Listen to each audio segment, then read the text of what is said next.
صلوا علیہ وآلہ۔ صحیح بخاری حدیث نمبر 31۔ ابو ذر ایک جوڑا پہنے ہوئے تھے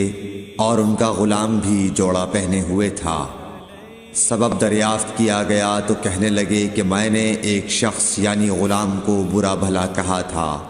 اور اس کی ماں کی غیرت دلائی یعنی گالی دی، تو رسول اللہ صلی اللہ علیہ وسلم نے یہ معلوم کر کے مجھ سے فرمایا، اے ابو ذر، تو نے اسے ماں کے نام سے غیرت دلائی ہے، بے شک تجھ میں ابھی کچھ زمانہ جاہلیت کا اثر باقی ہے۔ یاد رکھو ماتحت لوگ تمہارے بھائی ہیں، اللہ نے اپنی کسی مصلحت کی بنا پر انہیں تمہارے قبضے میں دے رکھا ہے،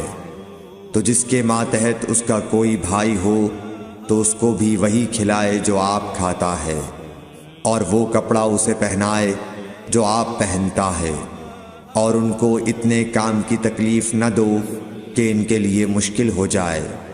اور اگر کوئی سخت کام ڈالو تو تم خود بھی ان کی مدد کرو۔